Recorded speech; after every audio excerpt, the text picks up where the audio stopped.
నరేంద్ర మోడీ గారు నిన్న భారత ప్రధాని గారు నిన్న రాత్రి 8 గంటలకు ప్రెస్ మీట్ కాదు కానీ ఒక వీడియో విడుదల చేసిండు.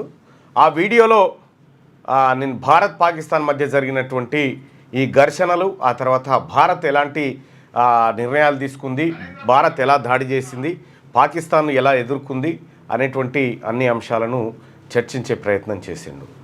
అయితే ప్రధానమంత్రి గారు మాట్లాడినటువంటి మాటల్ని, ఆ సందర్భాన్ని బట్టి చూస్తే ఏదో కొంత ప్రజల నుంచి వచ్చినటువంటి ప్రశ్నలు కానీ, వ్యతిరేకత కానీ, దాన్ని చెప్పాల్సినటువంటి బాధ్యత లేకపోతే ఇబ్బంది అవుతుంది అనేటువంటి పరిస్థితిలో ఆ వీడియో రిలీజ్ చేసినట్టుగా కొంతమంది అభిప్రాయపడ్డారు.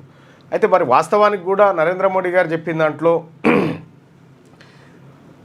వార్త ఏదైతే ఉందో, నేను ఈనాడు పేపర్ చదివేటువంటి క్రమంలో నాకు చాలా కన్ఫ్యూజన్ క్రియేట్ అయింది. అందులో ఒకటి, పాకిస్తాన్తో మనము ఎందుకు కాల్పుల విరమణకు అంగీకరించినాం? సో పాకిస్తానే చొరవ చూపించిందా, లేకపోతే అమెరికా ఒత్తిడి ఏమైనా చేసిందా, నిజంగా భారతే వెనక్కి తగ్గిందా? ఈ అనేటువంటి అంశాలలో ఒక కన్ఫ్యూజన్ క్రియేట్ అయింది. దానికి కారణాలు ఉన్నాయి.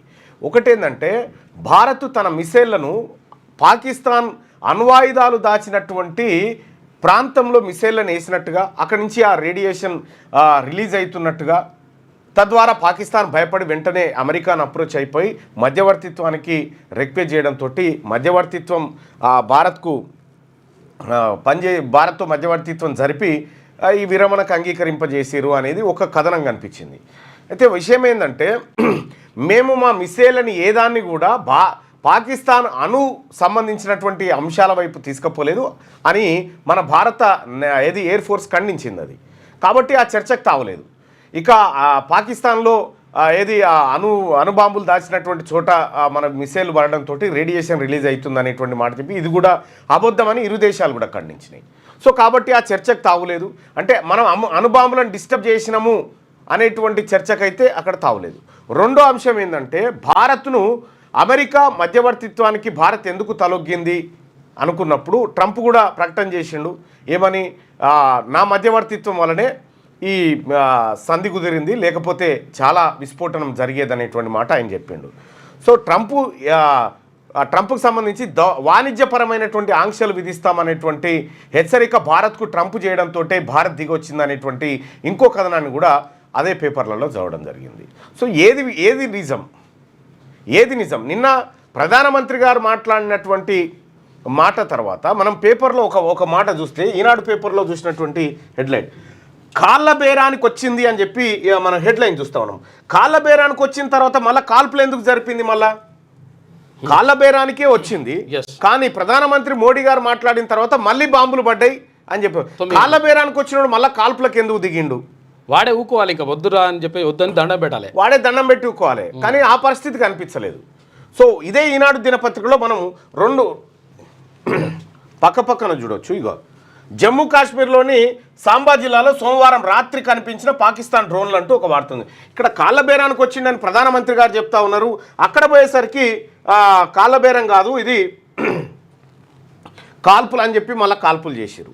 నిజంగా వాళ్ళు కాళ్ళ బేరానికి వచ్చిరా రాలేదా అనేది పక్కన పెడితే, సో దేశ ప్రజలకు ప్రధానమంత్రి మోడీ గారు చెప్పాలనుకున్న అంశంలో కొంత ఏదో కన్ఫ్యూజన్ క్రియేట్ అయినట్టుగా మాత్రం నిన్నటి దాన్ని పట్టి అర్థమవుతా ఉంది. ఇప్పుడు మేమిద్దరిట్లలో ఎవరినో సుదర్శన్ తప్పు చేసిండు అనుకో, నన్ను కాల్చి చంపితే ప్రజలకేం సంబంధం? కాబట్టి నీ పహల్గామ్ దాడిలో పాల్గొన్నటువంటి వాళ్ళని ఇప్పటి వరకు పట్టుకోలేదు, వాళ్ళు దొరకలేదు, వాళ్ళ టాపికే లేదు. మరి ఉగ్ర శిబిరాలను మనం విధ్వంసం చేసినాం, మంచిదే చేసినాం, చేయాల్సిందే కూడా. కానీ వీళ్ళేరి ఈ అంశం చర్చకు రాలే. పాక్ ఆక్రమిత కాశ్మీర్కు సంబంధించినటువంటి అంశంలో పాకిస్తాన్తో చర్చలు ఉంటే ఆ అంశం పైనే ఉంటాయి అనేటువంటి మాట చెప్పారు. ఆ అంశం చేజారి మంచిగా పాక్ ఆక్రమిత కాశ్మీర్ మనం చేజిక్కించుకునేటువంటి అవకాశాన్ని మనమే చేజార్చుకున్నామని చెప్పి మన retired officers, army officers, air force, navy అధికారులు చెప్తున్నటువంటి మాట. సో మనం ఈ అన్ని ఆపర్చునిటీలని వదులుకొని అసలు ఈ ఆపరేషన్ సింధూర్ ద్వారా మనం ఇండియా ఏం సాధించింది, నిజంగా 27 మందిని చంపినటువంటి ముష్కర్లను పట్టుకొని నడి రోడ్డు మీద ప్రజలు చూస్తుండగా కాల్చినామంటే అట్లాంటిది వాళ్ళు ఎక్కడున్నారో తెలియదు. ఇట్లా అనేకమైనటువంటి సందేహాలు తెర మీదకి వచ్చినాయి. ఓవైపు భారత్ ఏమో మనం ఈ యుద్ధం గెలిచినాం, తుదముట్టించినాం అని చెప్తా ఉంటే, పాకిస్తాన్ దినపత్రిక చూడు ఏం రాసుకొచ్చిందో.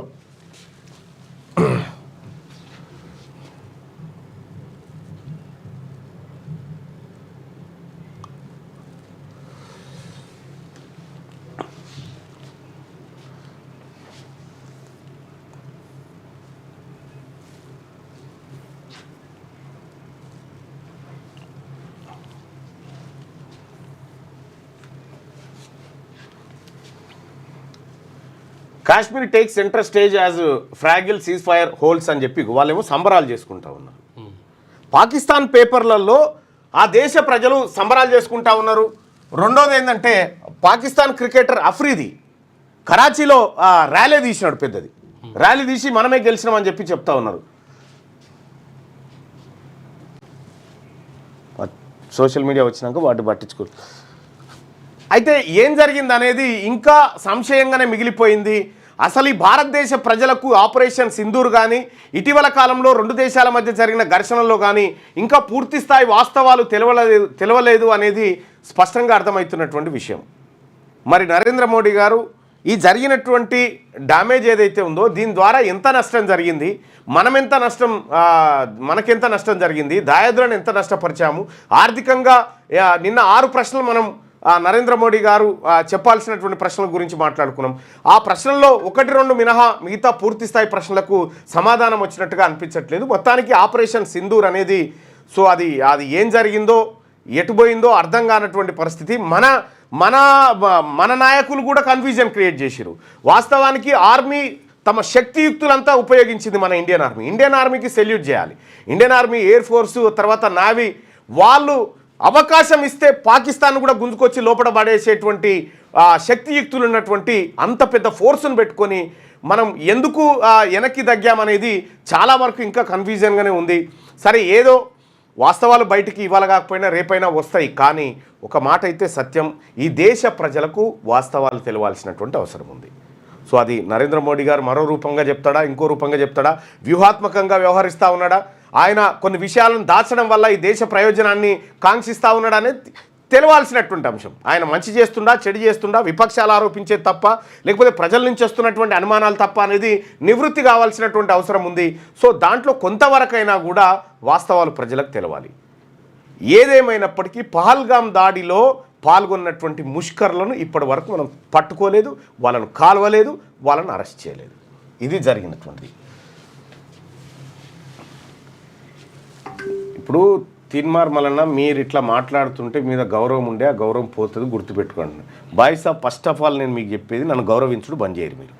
నేను మీ లెక్క మనిషినే, అర్థమైందా?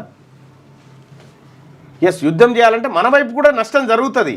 కానీ మనము ఇక్కడే మన బీహార్లో జరిగినటువంటి ర్యాలీలో నరేంద్ర మోడీ గారు అన్నారు, నీ తాన అనుభవములుంటే మా తాన లేవా, మేము దీపావళి కోసం దాచిపెట్టినాం అనుకుంటున్నావా అని చెప్పి మనం ఆ డైలాగులకు ఇక్కడ జరిగిన వ్యవహారానికి చాలా వ్యత్యాసం కనిపిస్తూ ఉంది.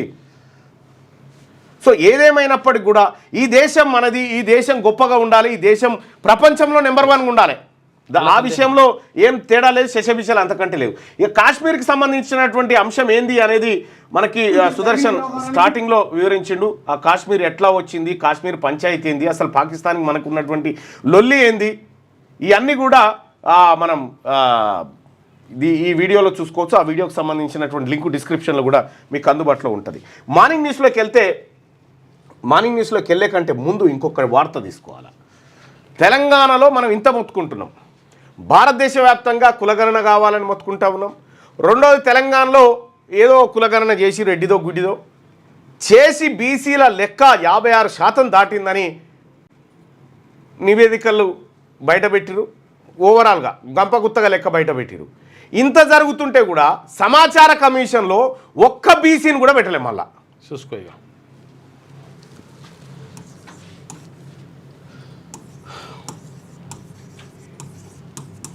ఆర్టీఐ కమిషన్ సంబంధించి right to information act 2005 RTI కమిషనర్కి సంబంధించి ఆర్టీఐ చీఫ్ కమిషనర్గా చంద్రశేఖర్ రెడ్డిని పెట్టిరు.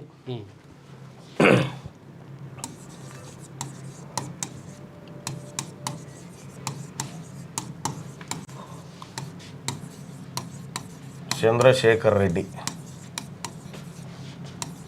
రెడ్డి ఆ తర్వాత ఆర్టీఐ కమిషనర్గా అయోధ్య రెడ్డి. పాపం ఈ అయోధ్య రెడ్డి చాలా మంచివాడు, చెప్తా, మంచివాడు అయోధ్య రెడ్డి. ఆ తర్వాత ఇంకెవరు మెంబర్లు,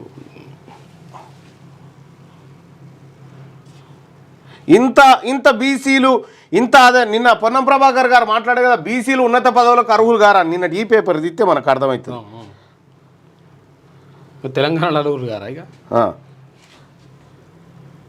ఇంకో ఆయన పివి శ్రీను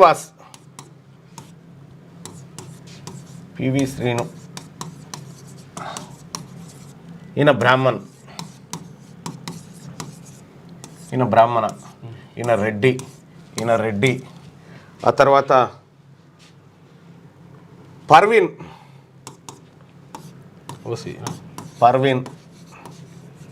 ఈమె ఓసి ఎంఐఎం కోట దేశాల భూపాల్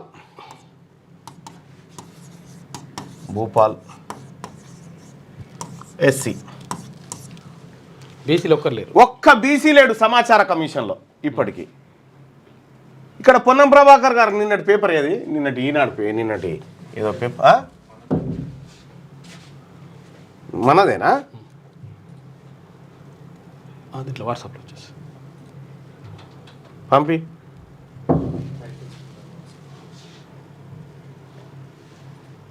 ఇదే కదా ఇగో పొన్నం ప్రభాకర్ గారు ఏమంటున్నాడు చూడు, అత్యున్నత పదవులకు బీసీలు పనికిరారా అంటున్నాడు. పోయి అడుగుపో ముఖ్యమంత్రిని అడిగి సమాచార కమిషన్లకు బీసీలు పనికిరారా ముఖ్యమంత్రి గారా అని అడుగు, తెలుస్తుంది. నీకు పదవి వచ్చినంతసేపే ఓ మాట, పదవి వచ్చిన తర్వాత ఇక బీసీలతో సంబంధం లేదు. ఒక్క సమాచార కమిషనర్ని బీసీలను పెట్టించలేకపోయినావు కదా, నువ్వు బీసీ మంత్రివి. మళ్ళా ఇక్కడ ఒక్క బీసీ ఉండడా సమాచార కమిషన్లో? ఒక్క బీసీ వీళ్ళకి ఇచ్చినందుకు కాదు, మా బీసీ ఎందుకు లేడని అడుగుతా ఉన్నాం. వీళ్ళకి ఇచ్చినందుకు కాదు, మా బీసీ ఎందుకు లేడు? పనికిరారా బీసీలు మేము ఓట్లు వేస్తే మీరు గద్దెనెక్కి బీసీ ప్రజలారా మన బీసీ ప్రభుత్వం వస్తే ఇవన్నీ మనయే ఇవి మనయే అడ్వకేట్ జనరల్ మనయే అన్నీ చేసుకోవచ్చు మనం. ఇక ఒక్క ముఖ్యమంత్రి పీఠం బీసీలకు రావాలి గంతే. అది కూడా గింతకాలం ముంగట మేము ఈ తెలంగాణ జనాభాలో మీరు చెప్పిన లెక్క ప్రకారమే 56.7% అన్నారు. ఈ 56.7%లో ఒక్క బీసీ కనిపించలేదా సమాచార కమిషన్కు పనికొచ్చే ఒక్క బీసీ? ఇప్పుడు మీ లెక్క ప్రకారమైన సగం అని ఉండాలి కదా. ఈ 2 కోట్ల మంది బీసీల్లో ఒక్కడన్నా బీసీ ఓడు, సామాజిక సేవ చేసినోడు, ప్రజా ఉద్యమాల్లో పాల్గొన్నవాడు ఒక్కడు కనిపించలేదా? ఎటు పోయిరన్నట్టు? ఓ దిక్కు చెప్తుంటేనే ఇంకో దిక్కు ఇది జరిగే. ఇవి కాకపోగా ఇవి ఇయ్యకపోగా ఇక బీసీ ఆఫీసర్లు, పోలీస్ ఆఫీసర్లు ఏడున్నారు, వాళ్ళని ఏసీబీలకు పట్టించుడు. నిన్న సూర్యాపేట కాడ డిఎస్పీని, సిఐని ఇద్దరిని పట్టించారు. ఓ దిక్కు ఈడ అన్యాయం జరుగుతుంది, మీదికెళ్ళేమో ఇగో ఈ కథ. సమాచార కమిషన్లో బీసీ ఎవడు పనికి రాలేదా లేడా? బీసీ ప్రజలారా, బీసీ నాయకులారా, బీసీ జర్నలిస్టులారా, బీసీ పోరాట యోధులారా ఒక్కసారి ఆలోచించండి. ఒక్కటన్నా రాదా? కొద్దిగా జరగన ఒక్కటన్నా రెడ్డి బ్రాహ్మణ, ఓసీ, ఎస్సీ ఏముంది? ఇంకా ఒక్క ముదిరాజు దొరకాలే, ఒక్క యాదవ్ దొరకలే, ఒక కుర్మాయన దొరకలే, ఒక గౌడు దొరకలే, ఒక పద్మశాలి దొరకలే, ఓ మున్నూరు కాపు దొరకలే, లేకపోతే మా ఎంబీసీ కులాలకు సంబంధించినటువంటి బిడ్డలు ఎవరు దొరకలే. ఇన్ని కోట్ల మంది ఉండి వీళ్ళు. ఇది కథ. ఈ ఎవని ప్రభుత్వము, ఎక్కడి ప్రభుత్వం? బీసీ ప్రజలారా, నేను ఒక మంచి అద్భుతమైన డాక్యుమెంట్ బయట పెడదామంటే ఈ యుద్ధం చర్చకు వస్తుంది కాబట్టి దాన్ని బయట పెట్టలేకపోతామని. చాలా అద్భుతమైన డాక్యుమెంట్ ఉంటుంది అది. ఇక మీరు సెల్ ఫోన్లలో విపరీతంగా షేర్ చేసుకోవచ్చు. ఇక ఇంత అన్యాయం జరుగుతూ ఉంటే సమాచార కమిషన్లకు సంబంధించి ఇగో జీవో విడుదల చేసారు చూడు. నేను గతంలోనే నా దృష్టికి వస్తే నేను జీవో వచ్చేదాకా మాట్లాడను బాయ్సాప్ అని చెప్పి నేను చెప్పడం జరిగింది. చంద్రశేఖర్ రెడ్డి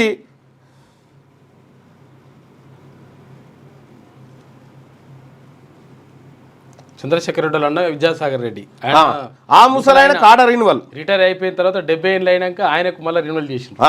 మళ్ళా మొత్తం ఎక్కడ చూడు రెడ్డి అని ఉంటే చాలు మళ్ళీ తీసుకుంటా ఉన్నారు. మళ్ళీ అందరు రేట్లు కాదాయో, అందులో కూడా మొటాటి గుడాటి ఇవి చూసుకుంటారు మళ్ళీ ఈక్వేషన్స్. మళ్ళీ ఆ లెక్క వేరే.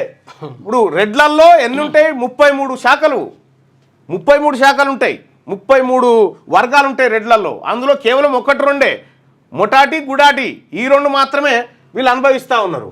ఇక్కడ ఇగో చూడు, ఇగో ఇది జీవో 311 ఇచ్చిరు. ఈ 311 ప్రకారం పివి శ్రీనివాసరావు, మొన్సినా పర్వీను, దేశాల భూపాలు, బోరెడ్డి అయోధ్యారెడ్డి గారు సీఎం పిఆర్ఓగా ఉండే, సిపిఆర్ఓగా ఆయనను సీఎంఓ ఆఫీసులకేని తీసేస్తందుకు, సిపిఆర్ఓగా ఫెయిల్ అయిందని చెప్పి తీసేస్తందుకు ఈ ఉపాయం కట్టి ఇటు తోలేరు కథం. మళ్ళీ ఈయన ప్లేస్లోకి మళ్ళీ ఇంకో రెడ్డి గారిని తెచ్చారు, అది వేరే. ఇగో ఈ రకంగా జరుగుతూ ఉంటే ఏమన్యాయము! ఇవి ఎంత పారదర్శకంగా జరగాలి? ఏం జరుగుతూ ఉన్నాయి? ఎవరి కోటాల వాళ్ళు తీసుకొని పాయ. బీసీ ప్రజలారా, ఇక మన తోటి కానే కాదు ఇది. వీళ్ళతో సోపతే వద్దు మనకి. ఇక చాలు చేసిన కాడికి రారిగా. మార్నింగ్ న్యూస్లోకి వెళ్దాం. పాక్ కాళ్ళబేరానికి వచ్చింది, ఆ దేశం గుండెపైనే కొట్టాం. ఉగ్ర సౌదాలనే కాదు, వారి నైతిక స్థైర్యాన్ని కూల్చేశాం. భారత్ దాడులను తట్టుకోలేకే దిగొచ్చారు. ఇప్పుడు ఇస్తున్నది విరామమే. వారి వైఖరి చూశాక తదుపరి కార్యాచరణ. ఉగ్రవాదం, ఆక్రమిత కాశ్మీర్పై మాత్రమే చర్చలు. సింధూరం తుడిచిన పరిణామం ఏంటో ముష్కరులకు తెలిసి వచ్చింది. నవయుగ యుద్ధంలో పాక్ను మట్టి కరిపించాం. స్వదేశీ ఆయుధ శక్తి చాటి చెప్పాం. జాతిని ఉద్దేశించి చేసిన ప్రసంగంలో ప్రధాని నరేంద్ర మోడీ భారత్ ప్రళయ భీకర దాడులను తట్టుకోలేకే పాకిస్తాన్ చివర కాల్పుల విరమణ పేరుతో కాళ్ళబేరానికి వచ్చిందని పాకిస్తాన్ కాళ్ళబేరానికి వచ్చిందని చెప్పి ప్రధానమంత్రి నరేంద్ర మోడీ పేర్కొన్నారు. నవయుగ యుద్ధంలో పాకిస్తాన్ను భారత్ మట్టి కరిపించిందని, వారి సరిహద్దుల్లో యుద్ధానికి దిగితే మనం వాళ్ళ గుండెపైనే కొట్టగలిగామన్నారు. ఆ దేశ ప్రవర్తనను పరిశీలిస్తామని, మున్ముందు ఏమాత్రం తేడా వచ్చినా ఊరుకోబోమని హెచ్చరించారు. ఇరు దేశాలు కాల్పుల విరమణకు అంగీకరించిన నేపథ్యంలో ఆయన సోమవారం రాత్రి 8 గంటలకు జాతిని ఉద్దేశించి ప్రసంగించారు. ఆపరేషన్ సింధూర్ మొదలయ్యాక జాతిని ఉద్దేశించి ఆయన మాట్లాడడం ఇదే తొలిసారి. ఈ సందర్భంగా భారత్ వైఖరిని స్పష్టంగా చాటి చెప్పారు. దాయాది దేశం మన పాఠశాలలు, సాధారణ ప్రజల ఇళ్లను లక్ష్యంగా చేసుకుంటే వారి ముఖ్యమైన మౌలిక వసతులు, ఉగ్ర స్థావరాలను విధ్వంసం చేసి మన సత్తాను చాటగలిగామని ప్రకటించారు. 21వ శతాబ్దం సరికొత్త యుద్ధంలో భారత్ తన స్వదేశీ ఆయుధ శక్తిని ప్రపంచానికి చూపించిందన్నారు. ఇక పహల్గాంలో ఉగ్రవాదులు వికృత క్రూరత్వాన్ని ప్రదర్శించి కుటుంబ సభ్యుల ముందే అమాయక ప్రజలను చంపినందుకు ప్రతీకారంగా పాకిస్తాన్లోని ఉగ్ర సౌధాలను కుప్పకూల్చి 100 మందికి పైగా పేరు మోసిన ఉగ్రవాదులను అంతమొందించినట్టు ప్రకటించారు. ఇక ఆ దేశంతో చర్చలంటూ జరిగితే ఉగ్రవాద నిర్మూలన పాక్ ఆక్రమిత కాశ్మీర్పై మాత్రమేనని ఆయన స్పష్టం చేశారు. ఉగ్రవాదం చర్చలు, ఉగ్రవాదం వాణిజ్యం ఒకేసారి సాధ్యం కావు. ఒకే చోట నీళ్లు, రక్తం ప్రవహించవు. భారతదేశాన్ని, ప్రజలను రక్షించుకోవడానికి ఎంత పెద్ద నిర్ణయానికైనా వెనుకాడబోం. పాక్ సైన్యం, అక్కడి ప్రభుత్వం ఉగ్రవాదానికి ఎలా నీళ్లు, ఎరువు వేస్తూ వస్తున్నాయో అలాగే అవి ఏదో ఒక రోజు ఆ దేశాన్ని కూడా అంతం చేస్తాయి. పాకిస్తాన్ తనను తాను కాపాడుకోవాలంటే ఉగ్రవాద వ్యవస్థల్ని ధ్వంసం చేయాల్సిందే అని చెప్పి ప్రధానమంత్రి మోడీ గారు చెప్పినటువంటి మాట. ఇక సరిహద్దుల్లో మళ్ళీ డ్రోన్లు. ఓ దిక్కు ఈయన ప్రెస్ మీట్ అయిపోగానే కాళ్ళబేరానికి వచ్చిరు వాళ్ళే అని చెప్పి ప్రకటించిన అర్ధగంటకు మళ్ళా వాళ్ళు డ్రోన్లు మళ్ళీ సరిహద్దులో మళ్ళీ డ్రోన్లు. భారత్ పాక్ మధ్య అంతర్జాతీయ సరిహద్దు వెంబడి జమ్మూ కాశ్మీర్లోని సాంబా సమీపంలో సోమవారం రాత్రి డ్రోన్ల కదలికలు కనిపించాయి. ఆపరేషన్ సింధూర్పై ప్రధాని నరేంద్ర మోడీ తొలిసారిగా స్పందించిన కొన్ని గంటల్లోనే ఈ పరిణామం చోటు చేసుకుంది. అటు పంజాబ్లోని జలంధర్లో ఓ నిఘా డ్రోన్ను కూల్చివేసినట్టు సైనిక బలగాలు ప్రకటించాయి. శకలాల సమీపానికి ఎవరు వెళ్లొద్దని అప్రమత్తం చేశాయి. జలంధర్లో కొన్ని ప్రాంతాలతో పాటు అమృత్సర్, హోషియాపూర్ జిల్లాల్లో ముందు జాగ్రత్తగా బ్లాక్అవుట్ విధించారు. కలవరపడాల్సిందేమీ లేదని, పరిస్థితి పూర్తి నియంత్రణలోనే ఉందని సైనిక బలగాలు ప్రకటించాయి. పరిమిత సంఖ్యలో వచ్చిన డ్రోన్లను నిర్వీర్యం చేసినట్టు ఇది పేపర్లు మారుస్తుంది చూడు, అది తీసుకో, పనిచేస్తుందా? చెయ్యాలి ఎట్లనే చేసి నువ్వు యుద్ధానికి దిగు. సైనిక బలగాలు ప్రకటించాయి. పరిమిత సంఖ్యలో వచ్చిన డ్రోన్లను నిర్వీర్యం చేసినట్టు తెలిపాయి. ముందు జాగ్రత్త చర్యగా మాతా వైష్ణోదేవి ఆలయ గుహ వద్ద అక్కడి రైలు మార్గం వెంబడి విద్యుత్ దీపాలను నిలిపివేశారు. ఢిల్లీ నుంచి అమృత్సర్కు వెళ్లాల్సిన ఇండిగో విమానాన్ని కొంత దూరం వెళ్ళాక తిరిగి వెనక్కి మళ్లించారు. ఇక జమ్మూ కాశ్మీర్లోని సాంబా జిల్లాలో సోమవారం రాత్రి కనిపించిన పాకిస్తాన్ డ్రోన్లు. ఓవైపు వాళ్ళు కాలబేరానికి వచ్చారని మన ప్రధానమంత్రి చెప్పి ప్రెస్ ఈయన జాతిని ఉద్దేశించి మాట్లాడింది అయిపోగానే వాడు డ్రోన్లు వేసాడు. ఇక సింధూర్ విజయవంతమైంది. పాక్లో నష్టానికి బాధ్యత అక్కడి సైన్యానిదే. దాడుల వీడియోలను ప్రదర్శించిన రక్షణ శాఖ అంటూ ఒక వార్త ఉంటే, ఇక భారత్ పాక్ అనుయుద్ధాన్ని మేమే ఆపాం, మీతో బోలెడి వ్యాపారం చేస్తామని ఇద్దరికి చెప్పాం, కాల్పుల విరమణ శాశ్వతమని భావిస్తున్నా అని చెప్పి ట్రంప్ అంటూ అమెరికా అధ్యక్షుడి వ్యాఖ్యల్ని తిప్పికొట్టిన భారత్ అంటూ ఒక వార్త. ఇక్కడ భారత్ పాక్ అణుయుద్ధాన్ని మేమే ఆపినామని చెప్పి ట్రంప్ చెప్తా ఉన్నాడు. మీతో బోలెడు వ్యాపారం చేస్తామని ఇద్దరికి చెప్పాం, మీతో వ్యాపారం మెరుగుపరుచుకుంటామని ఇద్దరు చెప్పిరట. కాల్పుల విరమణ శాశ్వతమని భావిస్తున్నా అని ట్రంప్ అంటే అమెరికా అధ్యక్షుడి వ్యాఖ్యల్ని తిప్పికొట్టిన భారత్ అంటారు. మొన్ననేమో అమెరికా అధ్యక్షుడు ట్వీట్ చేసిన తర్వాతనే కాల్పుల విరమణ జరిగింది. ఇక్కడ మరి ట్రంప్ తప్పు చెప్పిండా, ఎవరు తప్పు చెప్పిండు, ఎవరు ఏం చెప్తా ఉన్నారు ఈ దేశ జనానికి అనేది అర్థమవుతలేదు. రెండో విషయం ఏంటంటే ఇక్కడ భారత్ పాకిస్తాన్ మధ్య యుద్ధం ఓ వైపు జరుగుతూ ఉంటే అక్కడ ఎవరు చైనా అమెరికా కొట్టుకున్నట్టు చేసినాయి కదా, వాళ్ళిద్దరు స్విట్జర్లాండ్లో కూర్చొని మాట్లాడుకొని ఒకటే మళ్ళా. అశక్త సైన్యాధ్యక్షుడి అస్తిత్వ పోరాటం ప్రశాంత కాశ్మీర్లో కల్లోలానికి పాక్ ఆర్మీ చీఫ్ మునీర్ కుయుక్తులు బంతా ఉన్నాడట. వాడోడు మునీర్ గాడు. ఇక రాకెట్ల మార్కెట్ 16.15 లక్షల కోట్లు పెరిగిన మదుపర్ల సంపద. వాణిజ్య యుద్ధానికి అమెరికా చైనా 90 రోజుల విరామం. ఇగో వాణిజ్య యుద్ధానికి నిన్న స్విట్జర్లాండ్లో కూర్చొని మాట్లాడుకొని మనమంతా ఒకటే మంచిగా చేసుకున్న వ్యాపారులు పోరగాలు గట్టిగా కొట్టుకుంటారు అన్నట్టుగా. ఇన్నింగ్స్ ముగిసింది. టెస్టులకు కోహ్లీ వీడుకోలు పలికిండు. ఇక 68 టెస్టుల్లో 40 విజయాలు 11 డ్రాలతో అత్యంత విజయవంతమైన భారత కెప్టెన్గా నిలిచాడు కోహ్లీ.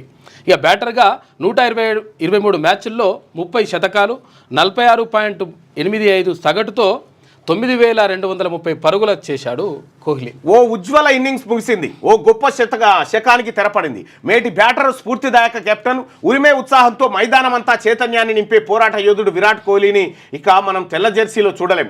టీ20 లీగ్లకు విపరీతంగా ఆదరణ పెరుగుతున్న కాలంలో అభిమానులను టెస్టు క్రికెట్ వైపు ఆకర్షించి వారిని ఆటకు అతుక్కుపోయేలా చేసి ఉత్తేజపరిచి ఉర్రూతలిగించిన కింగ్ సుదీర్ఘ ఫార్మాట్కు గుడ్ బై చెప్పేశాడు.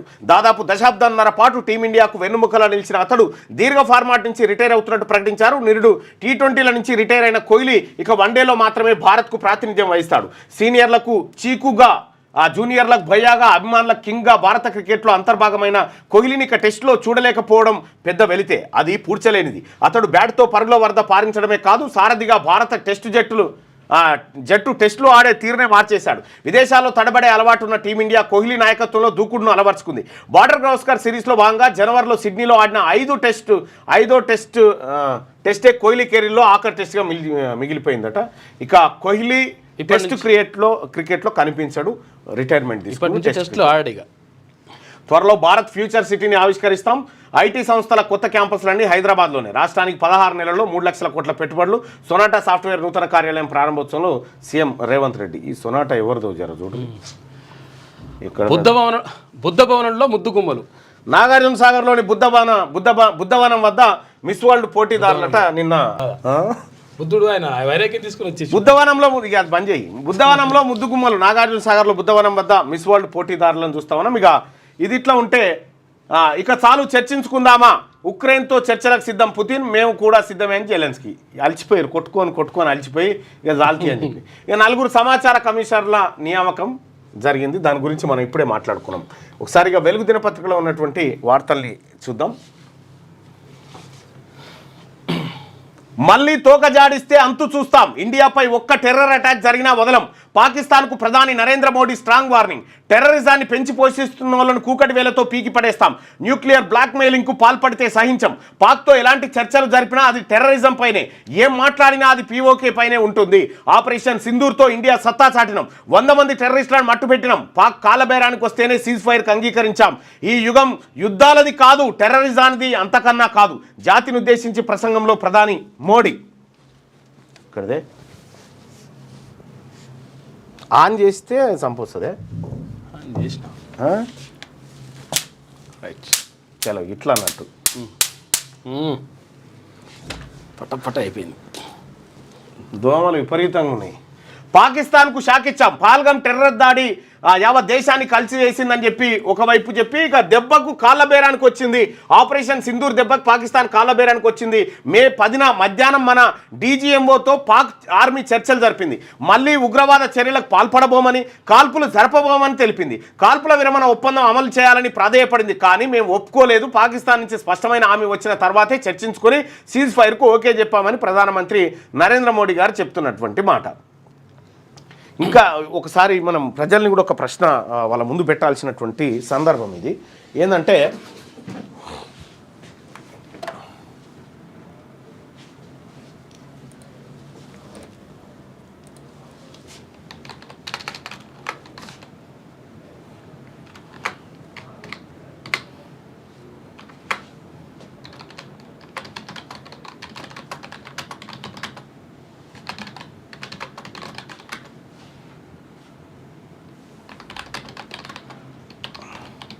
ఏమన్నా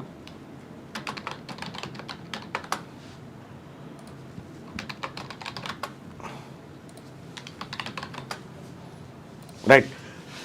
ప్రధానమంత్రి నరేంద్ర మోడీ గారి స్పీచ్ తర్వాత ప్రధాని నరేంద్ర మోడీ గారి స్పీచ్ తర్వాత కూడా మీకు అనుమానాలు ఉన్నాయా ఇంకేమైనా ఈ వ్యవహారం పైన? ప్రజలారా మీ ఒపీనియన్ని పోల్ చేయండి. ఇది వెలుగు దినపత్రికలో కూడా ఇదే ప్రధాన వార్త. ఇటీవల భారత సైన్యం కూల్చేసిన క్షిపణి శకలాలు ఇవి. ఈ క్షిపణి చైనా PL-15 మిసైల్గా ఆర్మీ అధికారులు అనుమానిస్తూ ఉన్నారట. అవి కూల్చేసినటువంటి ఉన్నాయి కదా వీటిని. ఇండియాపై ఇక నుంచి ఒక్క టెర్రర్ అటాక్ జరిగినా అంతు చూస్తామని ప్రధానమంత్రి నరేంద్ర మోడీ పాకిస్తాన్ హెచ్చరించారు. ఉగ్రవాదాన్ని పెంచి పోషిస్తున్న అందరినీ కూకటి వేలతో పీకి పడేస్తామని వార్నింగ్ ఇచ్చారు. టెర్రరిజం ఏ రూపంలో ఉన్నా వదిలిపెట్టే ప్రసక్తే లేదని తేల్చి చెప్పారు. ఆపరేషన్ సింధూర్ అనంతరం ఆయన తొలిసారి సోమవారం జాతిని ఉద్దేశించి మాట్లాడారు. న్యూక్లియర్ బ్లాక్మెయిలింగ్కు పాల్పడితే సహించేది లేదని తీవ్ర హెచ్చరికలు జారీ చేశారు. ఇండియా నిర్ణయాలకు అనుగుణంగానే చర్చలు సాగుతాయని, ఇందులో ఎలాంటి అనుమానం లేదని స్పష్టం చేశారు. పాకిస్తాన్తో ఇక నుంచి ఎలాంటి చర్చలు జరిపినా అది టెర్రరిజం పైన ఉంటుందని, ఏం మాట్లాడినా అది కేవలం POK అంశంపై ఉంటుందని తేల్చి చెప్పారు. అణుశక్తి అణ్వాయుధాల ఆధారంగా టెర్రరిజాన్ని ప్రోత్సహిస్తే ఎట్టి పరిస్థితిలో వదలబోమని చెప్పి నిన్న ప్రధానమంత్రి గారు చెప్పినటువంటి మాటలు మనం ఇక్కడ ప్రధాన వార్తగా చూడవచ్చు వెలుగు దినపత్రికలో. ఇక ఇది ఓ వైపు జరిగిపోయిన తర్వాత మళ్ళా బార్డర్లో పాక్ డ్రోన్లు, సాంబా సెక్టార్లో దాడులకు యత్నం, గాల్లోనే కూల్చేసిన మన సైన్యం. ప్రధాని మోడీ ప్రసంగం ముగిసిన కొన్ని గంటల్లోనే పాక్ దుశ్చర్య. కాళ్ళ బేరానికి వచ్చినోడు మళ్ళీ కాల్పులకు ఎందుకు దిగిండు? భయపడాలి కదా వాడు. పాకిస్తాన్ మరోసారి రెచ్చిపోయింది, తన వంకర బుద్ధిని చాటుకున్నది. జమ్మూ కాశ్మీర్లోని సాంబా సెక్టార్లో సోమవారం రాత్రి డ్రోన్లతో దాడులకు యత్నించింది. దీన్ని మన సైన్యం తిప్పికొట్టింది, వాటిని గాల్లోనే కూల్చేసింది. రాత్రిపూట ఆకాశంలో మన దేశం వైపు డ్రోన్లు రావడానికి గమనించామని, వెంటనే ఎయిర్ డిఫెన్స్ సిస్టమ్ను యాక్టివేట్ చేసి నిలమట్టం చేశామని ఆఫీసర్లు చెప్పారు. సాంబాతో పాటు సమీపంలోని పరిసర ప్రాంతాల్లో కూడా భారీగా శబ్దాలు వినిపించాయని స్థానికులు తెలిపారు. కాల్పుల విరమణకు ఒప్పుకున్న రోజే రాత్రి దాడులకు ప్రయత్నించింది పాకిస్తాన్. ఆదివారం మాత్రం సైలెంట్ అయింది.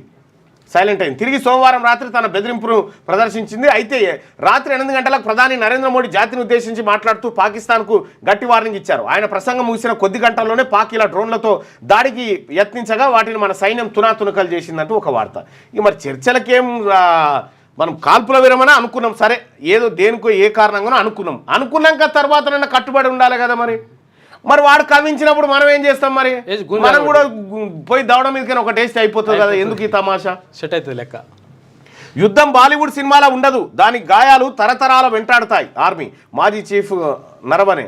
ఇక వార్ కంటే దౌత్యానికే ప్రాధాన్యం ఇవ్వాలని ఆయన వ్యాఖ్యలు. ఇక మా ఎయిర్ బేస్లపై భారత్ దాడి నిజమే. పాకిస్తాన్ డిప్యూటీ PM ఇషాక్ దార్ ఇక మిలిటరీకి కూడా భారీ నష్టం జరిగిందని చెప్పేసి పాక్ ఆర్మీ ప్రతినిధి అంటున్నట. ఇక్కడనేమో ఇట్లుండ్రు, వాళ్ళ పత్రికలలో చూస్తేనైతే వాళ్ళు మేమే గెలిచినామని సంబరాలు చెప్పుకుంటారు వాళ్ళు. ఇక టెస్ట్లకు కోహ్లీ గుడ్ బై.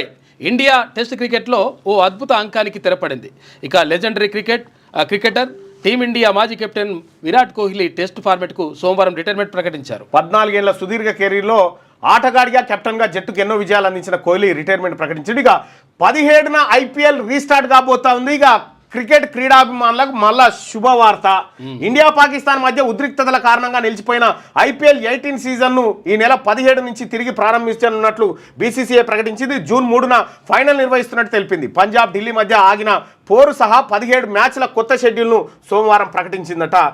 మొత్తానికి షెడ్యూల్ మళ్ళీ వచ్చేసింది. దానికి సంబంధించినటువంటిది నీదా?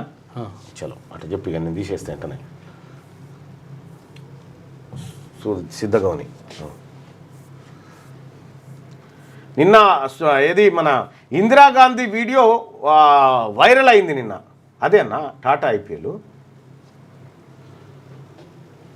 రైట్గా ఈ షెడ్యూల్ని చూస్తే ఒక్కసారి మే 17 తారీఖు royal challenge Bengaluru versus Kolkata, 18 తారీఖు రాజస్థాన్ రాయల్స్ పంజాబ్ కింగ్స్ జైపూర్లో, ఆ తర్వాత 18 తారీఖే ఢిల్లీ క్యాపిటల్స్ అంటే గుజరాత్ ఇద్దరు ఢిల్లీలో ఆడతారు. ఇక 19 తారీఖు లక్నో, ఆ తర్వాత హైదరాబాద్ సన్ రైజర్స్ లక్నోలో ఆడతారు.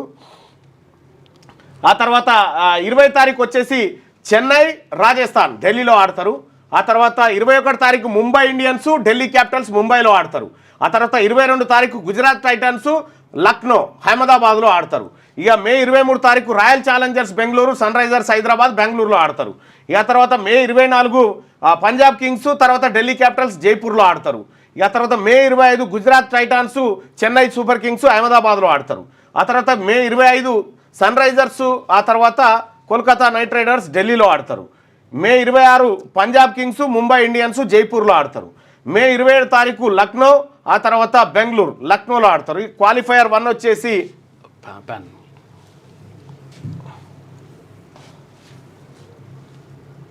కదులుతలేదుగా, గింతే ఉన్నట్టుంది, గింతే. ఫైనల్ వచ్చేసి జూన్ 3 తారీఖు నాడు ఉండబోతుంది.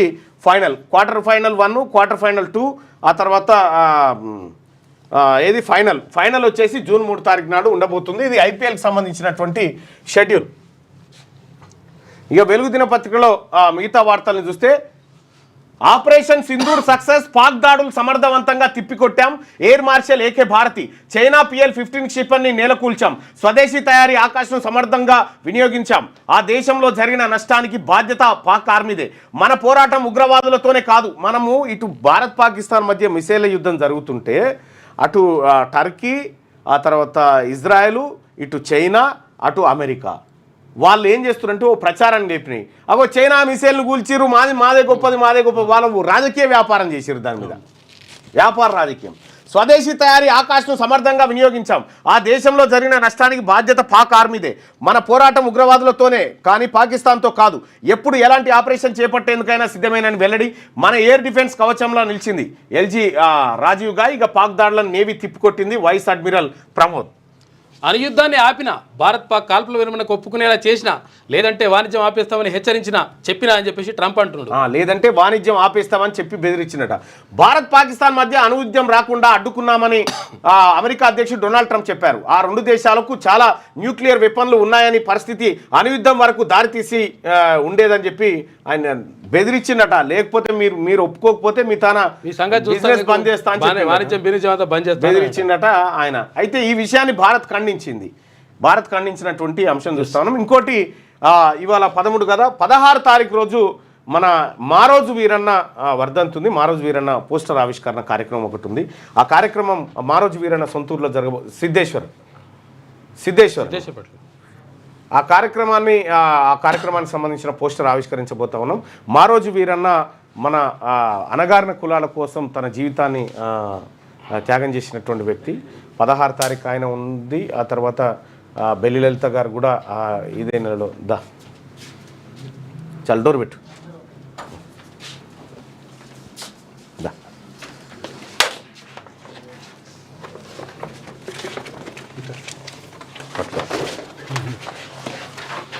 బీసీ హక్కుల యోధుడు కామ్రేడ్ మారోజు వీరన్న 26వ వర్ధంతి సభ మే 16న ఘనంగా జరుపుకుందామనేటువంటి వార్తను పోస్టర్ ఆవిష్కరణ చూస్తా ఉన్నాం. స్థలం వీరన్న స్వస్థలం కర్విరాల కొత్తగూడెం. 16 తారీఖు 5వ నెల అంటే ఈ నెల 16 తారీఖు రోజు ఈ కార్యక్రమం జరగబోతా ఉంది. కామ్రేడ్ మారోజు వీరన్న వర్ధంతి సభకు నేను వస్తా ఉన్నా. మారోజు వీరన్న అభిమానులారా, ఆయన బాటలో నడిచినటువంటి యోధులారా, బీసీ ప్రజలారా, మరీ ముఖ్యంగా ఎంబీసీ ప్రజలారా అందరూ కూడా ఈ కార్యక్రమానికి తరలి రావాల్సిందిగా కోరుతా ఉన్నాం. నేను కూడా వస్తా ఉన్నా. బీసీల యుద్ధం అక్కడి నుంచి ప్రారంభించుకుందాం. Thank you so much. Maroju వీరన్నకు ప్రధాన అనుచరుడు బత్తుల సిద్ధేశ్వర్ గారు మొన్న బీసీల కోసం బీసీ కులగణన చేయాలి దేశవ్యాప్తంగా అని చెప్పి ఢిల్లీలో ఆమరణ నిరాహార దీక్ష చేసినటువంటి బిడ్డ, మన బీసీ బిడ్డ బత్తుల సిద్ధేశ్వర్ గారు 22 రోజుల పాటు అన్నం తినకుండా నిరాహార దీక్ష చేసిండు. సో నేనే పోయి ఆ తర్వాత మేము అందరం కూడా పోయి నిరాహార దీక్ష అన్నా నువ్వు అవసరం ఉన్న ఉద్యమానికి కానీ నేనే బతిలాడి తీసుకురావడం జరిగింది. ఇక ప్రత్యక్ష యుద్ధానికి ప్రజాక్షేత్రంలోకి పోయి దిగుదామన్నా అని చెప్పడం జరిగింది. సిద్ధేష్ అన్న సేవలు ఈ బీసీ సమాజం ఏం మర్చిపో. థ్యాంక్ యూ అన్న. 16న కలుద్దాం అక్కడ. రైట్. ఈ ఆపరేషన్ సింధూర్ సక్సెస్, పాక్ దాడులు సమర్థంగా తిప్పికొట్టాం, air marshal AK Bharti, China PL-15 క్షిపణిని నేలకూల్చామని చెప్పి వాళ్ళు చెప్తున్నటువంటి మాట. ఇక అనుయుద్ధాన్ని ఆపినం, బెదిరించిన అని చెప్పి ట్రంప్ చెప్తున్నటువంటి మాట. 3 లక్షల కోట్ల పెట్టుబడులు, 1,00,000కు పైగా ఉద్యోగాలు. 2023 డిసెంబర్ నుంచి ఇప్పటి వరకు రాష్ట్రం సాధించిన ఘనత, అనేక రంగాల్లో తెలంగాణకు ఫస్ట్ ప్లేస్ అని చెప్పేసి సీఎం రేవంత్ రెడ్డి అంటుండు. తెలంగాణను $1 ట్రిలియన్ ఆర్థిక వ్యవస్థగా మార్చుదాం, మౌలిక సదుపాయాల కోసం డ్రైపోర్ట్ను ఏర్పాటు చేస్తాం, మరిన్ని అంతర్జాతీయ కార్యక్రమాలకు హైదరాబాద్ వేదిక అవుతుందని వెల్లడంటూ ఒక వార్త. ముఖ్యమంత్రి రేవంత్ రెడ్డి గారు, మీకు తెలిసో తెలియకనో మరి అనుభవం ఏమో కానీ మీరు చేసినటువంటి ఎక్కడ పైసా పుడతలేదు, మనని దొంగల్లాగా చూస్తున్నారన్న మాట అత్యంత డ్యామేజ్ తీసుకొచ్చింది. ఆ దెబ్బతోటి మీ అంతలా మీరు ఈ ప్రభుత్వానికి ఉన్న ఇమేజ్ని తగ్గించుకున్నట్టు అయిపోయింది. ముఖ్యమంత్రిగా మీ ఫెయిల్యూర్ని కూడా బయటపెట్టింది అది. ఇప్పుడు $1 ట్రిలియన్ అని మనం ఎంత అనుకున్నా కూడా మన ఆర్థిక వ్యవస్థ దెబ్బతిన్నటువంటి విధానం, సరే మీరు మీ వల్ల అయిందా అంటే నేను కూడా అది కాదంట. ఎందుకంటే గత పాలకులు చేసిన కార్యక్రమం ఇదంతా.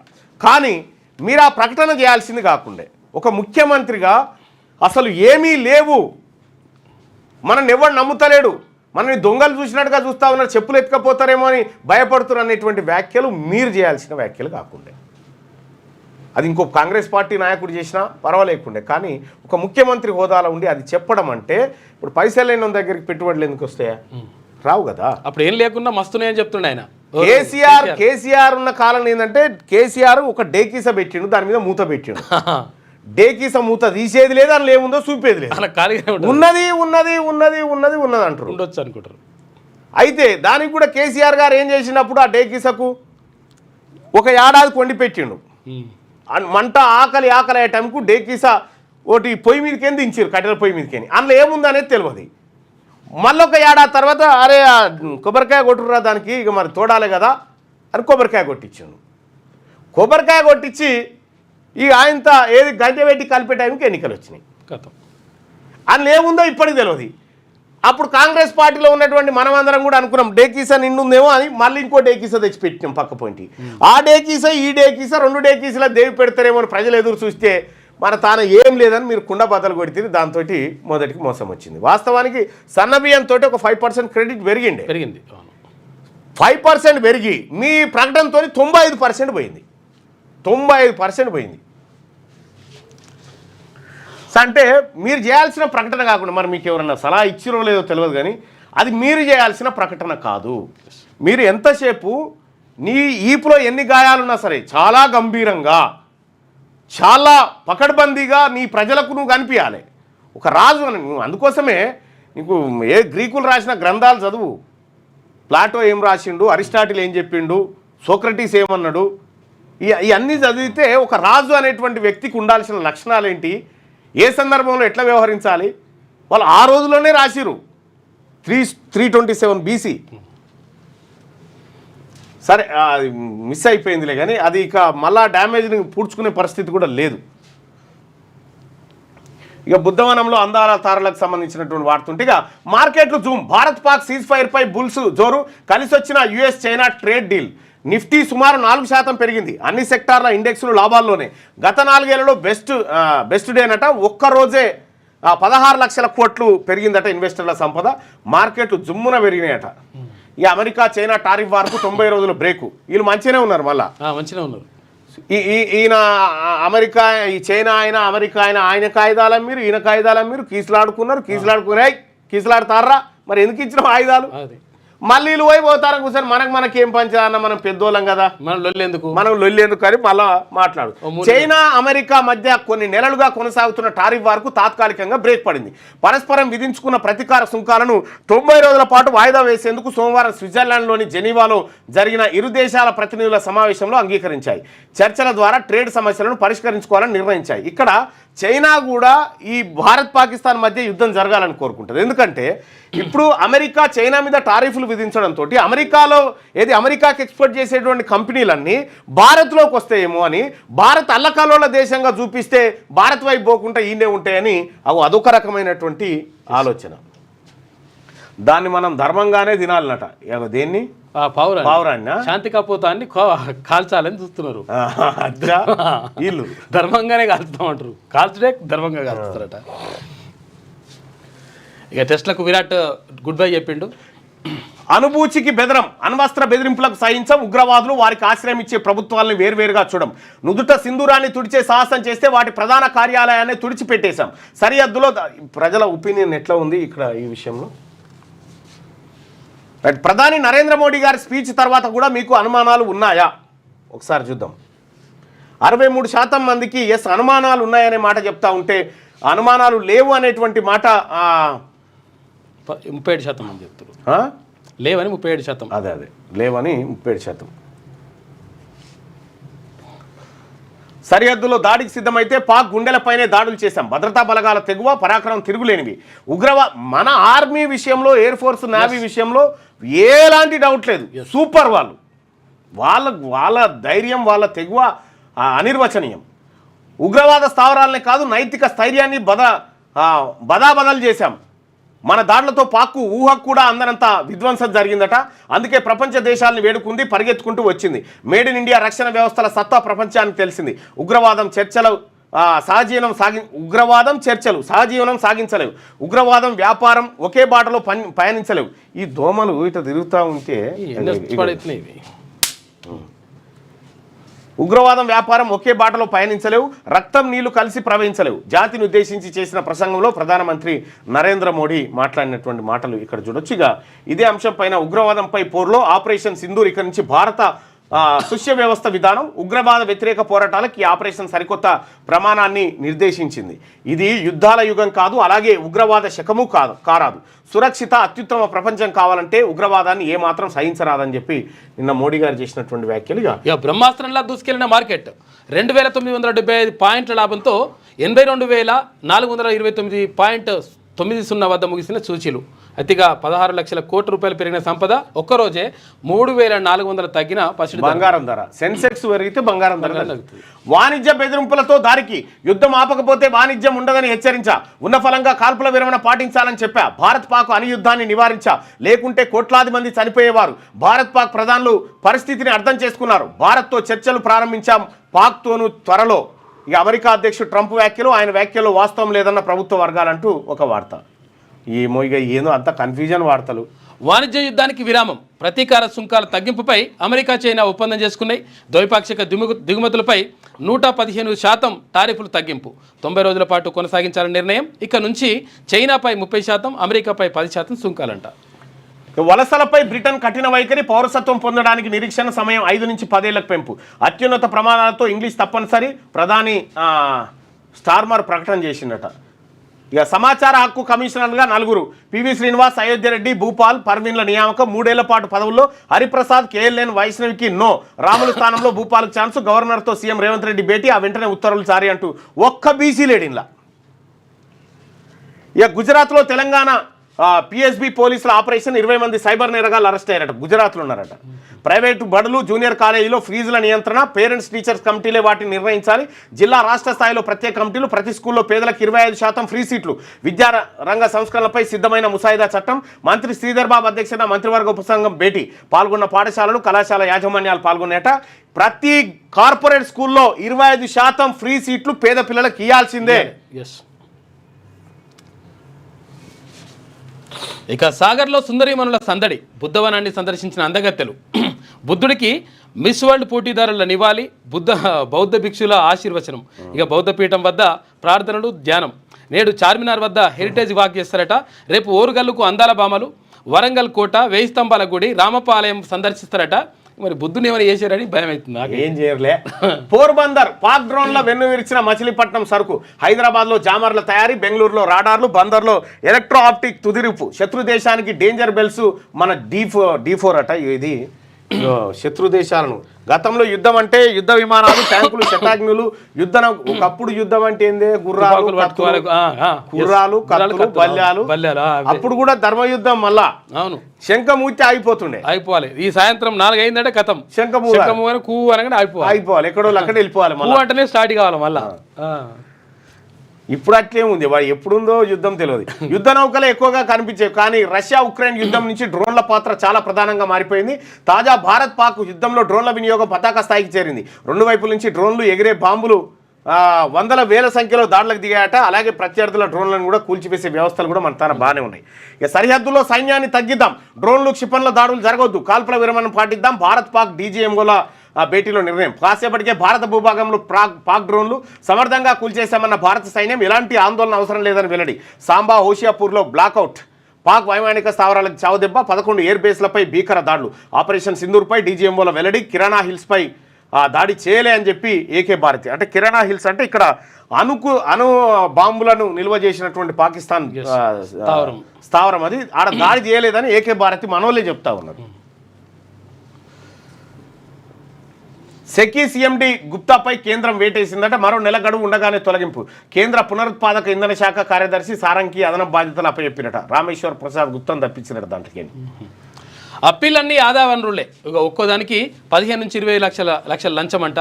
బినామీలు హవాలా ఖాతాల్లోకి మళ్లింపు. ముంబై సంస్థ నుంచి 2.5 కోట్లు ఫ్లాట్ గిఫ్ట్ అంట. ఇక ఆదాయ పన్ను శాఖ కమిషనర్ జీవన్ లాల్ అవినీతి భాగవతం అని చెప్పేసి ఆయన గురించి చేసింది. రైట్గా 3 లక్షల కోట్ల పెట్టుబడులు తెచ్చాం. రాష్ట్రంలో 1,00,000కు పైగా ఉద్యోగాలు సృష్టించాం. సాఫ్ట్వేర్, లైఫ్ సైన్సెస్ రంగాలకు ప్రోత్సాహం. ఆర్థిక అభివృద్ధి కోసం పరిశ్రమలకు మద్దతు. నానగ్రామ్గూడలో సొనాటా ఏఐ కేంద్రాన్ని ప్రారంభించిన ముఖ్యమంత్రి రేవంత్ రెడ్డి. గవర్నర్తో సీఎం భేటీ. రాష్ట్రంలో పరిస్థితులు, శాంతి భద్రతల గురించి వివరణ. ఇక ఢిల్లీ తెలంగాణ భవన్లో పివి నరసింహారావు విగ్రహం పెట్టాల్సిందే. మా బీసీలకు అంతో ఇంతో చేసినటువంటి ముఖ్యమంత్రి ఆయన. ముఖ్యమంత్రి, ప్రధానమంత్రి రెండు చేసిండు. శనార్థి తెలంగాణలో ఉన్నటువంటి వార్తను చూద్దాం. Modi self goal. వారు ప్రారంభం, ముగింపు అంతా గందరగోళమే. నమో స్పీచ్ నిరాశాజనకం. అసంతృప్తిలో దేశ ప్రజలు. సింధు జలాలు, పీఓకే ప్రస్తావనే తీయని మోడీ. ట్రంప్ మాటే పీఎం నోట. మోడీ యుద్ధం ముగింపు తీరుపై విమర్శల వర్షం. ట్రంప్ ఎంట్రీపై మోడీ నో క్లారిటీ. మోడీ, ఇందిరాను పోల్చి చూసుకుంటున్న దేశ ప్రజలు.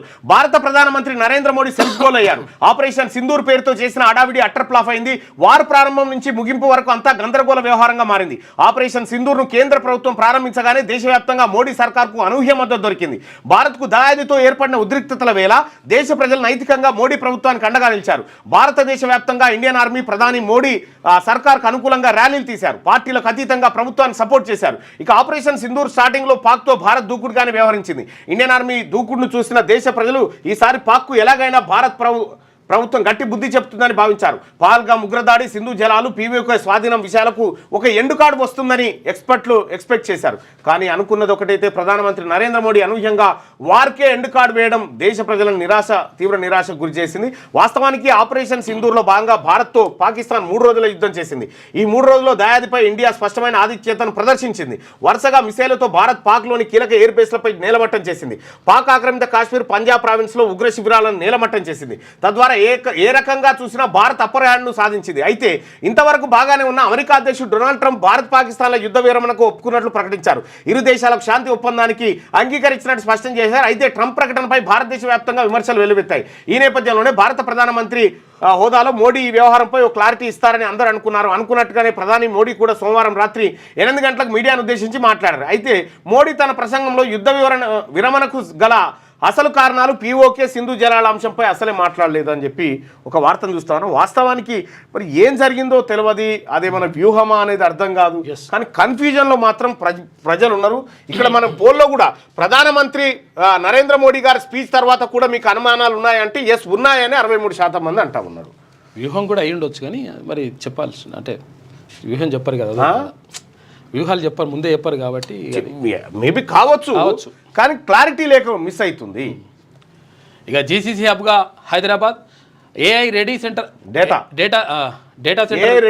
సెంటర్లు, తయారీ రంగాల కేంద్రంగా నగరం. ఐటీ దిగ్గజాల క్యాంపస్లు విస్తరిస్తున్నాయి. సొనాటా సాఫ్ట్వేర్ సంస్థ కొత్త ఫెసిలిటీ సెంటర్ ప్రారంభోత్సవంలో సీఎం రేవంత్. హైదరాబాద్కు బ్రాండ్ అంబాసిడర్గా మారాలని పిలుపు. గవర్నర్తో సీఎం రేవంత్ రెడ్డి భేటీ. ఇక దాయాదికి గట్టి బుద్ధి చెప్పాం.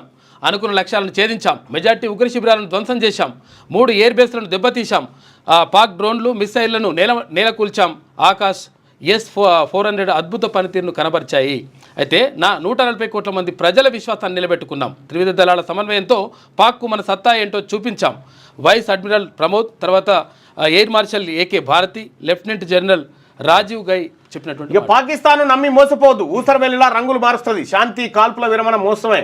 ఆ దేశం పట్ల అప్రమత్తంగా ఉండాలి. భారత్కు బలూచి లిబరేషన్ ఆర్మీ హెచ్చరిక చేసిందట. పాకిస్తాన్ నమ్మకురని పాకిస్తాన్లో ఉన్న వాళ్ళే చెప్తున్నారు. నేలకూలిన రఫేల్ యుద్ధ విమానం. రఫేల్ కూల్చివేతపై భారత్ ఎయిర్ మార్షల్కు ఓ విలేకరి ఆసక్తికర ప్రశ్న. సదర్ రిపోర్టర్ ప్రశ్నకు ఎయిర్ మార్షల్ పరోక్ష అంగీకార సమాధానం అట. మన రాఫేల్ నిజంగా కూలిందా? ఏమో మరి అసలు అర్థమవుతలేదు. ఏమో మరి అది ఏం జరిగిందో 2వ పేజీలో చూస్తే మనకి ఇంకొంత క్లారిటీ వస్తుంది. ఆపరేషన్ సింధు సందర్భంగా భారత్కు సంబంధించిన అత్యాధునిక యుద్ధ విమానం రఫేల్ నేలకూలినట్టు సమాచారం. పాక్లోని ఉగ్రవాద శిబిరాలను ధ్వంసం చేసే క్రమంలో రఫేల్ ఫైటర్ జెట్ను పాక్ నేలకూల్చేసినట్టు అర్థమవుతుంది. సోమవారం ఎయిర్ మార్షల్ భారతి మీడియా సమావేశంలో ఏర్పాటు చేశారు. ఈ సందర్భంగా అతన్ని ఓ రిపోర్టర్ పాక్ కూల్చిన రఫేల్ యుద్ధ విమానం గురించి అడిగారు. రఫేల్ యుద్ధ విమానంపై ఊహాగానాలు వస్తున్నాయి, అంతర్జాతీయ మీడియాలో ఈ అంశంపై కథనాలు వచ్చాయని ప్రశ్నించారు. అయితే సదరు విలేకరి అడిగిన ప్రశ్నకు నేరుగా ఎయిర్ మార్షల్ భారతి సమాధానం ఇవ్వకుండా మీరు ఈ ప్రశ్న అడిగినందుకు సంతోషిస్తున్నట్టు వెల్లడించారు. కానీ మనం పోరాటంలో ఉన్నాం, అందులో నష్టాలు కూడా ఉంటాయని చెప్పుకొచ్చారు. ఈ సందర్భంగా విమానం కూల్చివేత గురించి కాదని పాక్లోని ఉగ్రవాద శిబిరాలు నిలమట్టం అయ్యాయా లేదా అనేదే ముఖ్యమని. నష్టాలు ఉంటే మరి ఏందో అది అర్థం కాలే. మరి రఫేల్ కూలిందా ఏమైందో అది బాగా పవర్ఫుల్ అని చెప్పారు యాక్చువల్గా. 1.75 లక్షల ఎకరాల తాకట్టు కుట్ర, తెలంగాణ భూములను స్టాక్ ఎక్స్చేంజ్లో కుదవపెట్టే ప్లాన్. పబ్లిక్ లిమిటెడ్ కంపెనీగా టీజీఐఐసి ప్రభుత్వం రహస్య జీవోను విడుదల చేసింది. నా దగ్గర నిర్దిష్టమైన ఆధారాలు ఉన్నాయి. బీఆర్ఎస్ ఎమ్మెల్సీ కవిత సంచలన ఆరోపణ. పబ్లిక్ లిమిటెడ్ కంపెనీగా టీజీఐఐసిని చేయబోతా ఉందట.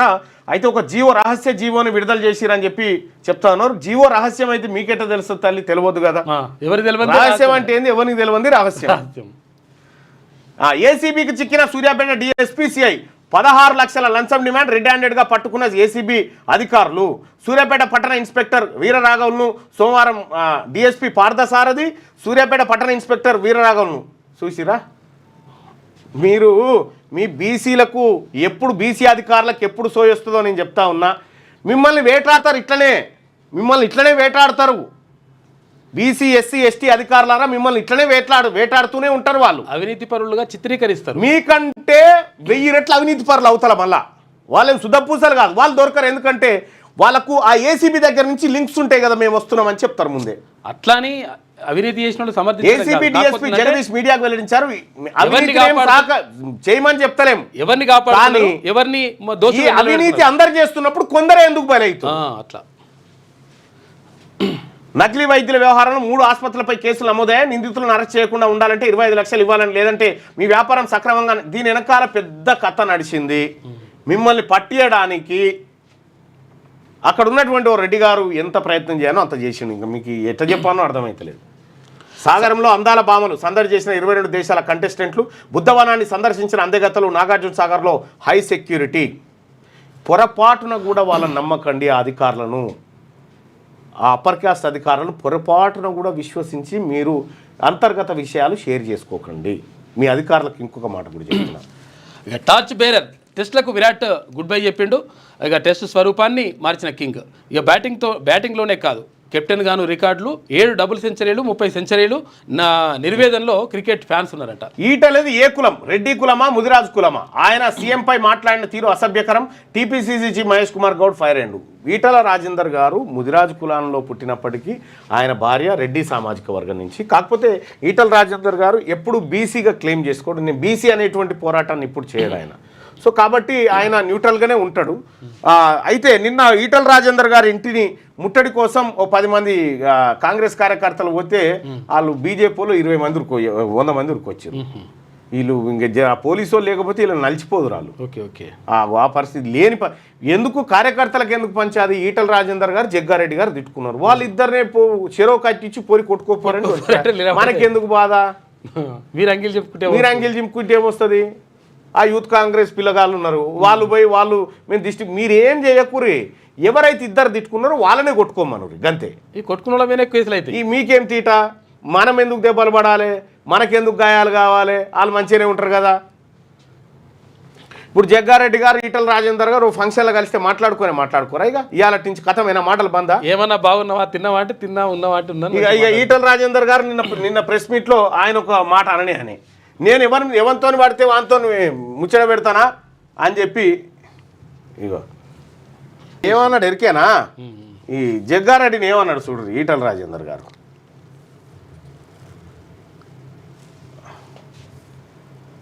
ఇగో పెట్టు. నా గురించి చిల్లరగాళ్ళకు కొట్లాడితే దీనితో కొట్లాడే, కానీ రండతో ఏం కొట్లాడుతాం? దీంతో కొట్లాడు.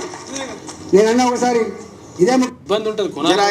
నువ్వు మాట్లాడుతున్నావు నా గురించి చిల్లరగాళ్ళకు కొట్లాడితే దీనితో కొట్లాడే, కానీ రండతో ఏం కొట్లాడుతాం? రణతోడే కొట్లాడుతుంది, దీంతో కొట్లాడుతుంది. ఇగో 18 సంవత్సరాల పైబడ్డ వాళ్ళే వినండి, అడల్ట్స్ ఓన్లీ. జగ్గారెడ్డిని రండ అన్నాడు, కొట్లాడితే దీనంతో కొట్లాడతా కానీ రండతో ఎడగొట్లాడతాను అన్నాడు నిన్న.